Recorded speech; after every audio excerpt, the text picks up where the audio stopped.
Agartala station নতুন হয়েছে, কত সালে হয়েছে? 10 বছরের মতন হবে, আগে ছিল না। আগে তো আপনারা অনেকেই জানেন যে ত্রিপুরায় রেল লাইন ছিল না, এখন রেল লাইন চালু হয়েছে। আর স্টেশন অত্যন্ত সুন্দর করেছে, দেখার মতন। এটা আগরতলা স্টেশন বন্ধুরা, আগরতলা স্টেশন দেখাচ্ছি। ঢোকার আগে একটা তোরণও করেছে, খুব সুন্দর তোরণ। আমরা মেন রাস্তা দিয়ে আসলাম।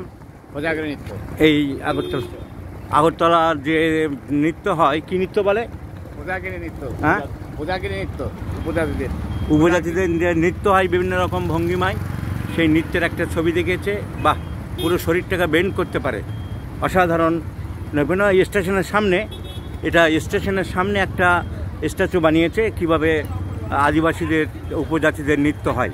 এবার আমরা দেখছি স্টেশন অপূর্ব সুন্দর করেছে আগরতলা। সামনেটা পরিষ্কার পরিচ্ছন্ন, ঝকঝকে চকচকে, আর দেখার মতো স্টেশন করেছে। এটা কি রাজবাড়ির নকল নাকি? আগরতলা রাজবাড়ির নকল। আমাদের যে রাজবাড়ি উজ্জয়ন তো রাজবাড়ির নকল করেই করেছে, অসাধারণ সুন্দর। এবার আমরা রাজবাড়ি দেখাবো, তাহলে দেখতে পাবো রাজবাড়ি থেকে কী ধরনের পার্থক্য আছে বা কেমন করেছে।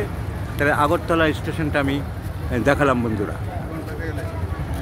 আগরতলা স্টেশন, এখান থেকে কি হাওড়া স্টেশনে যাওয়া যাচ্ছে?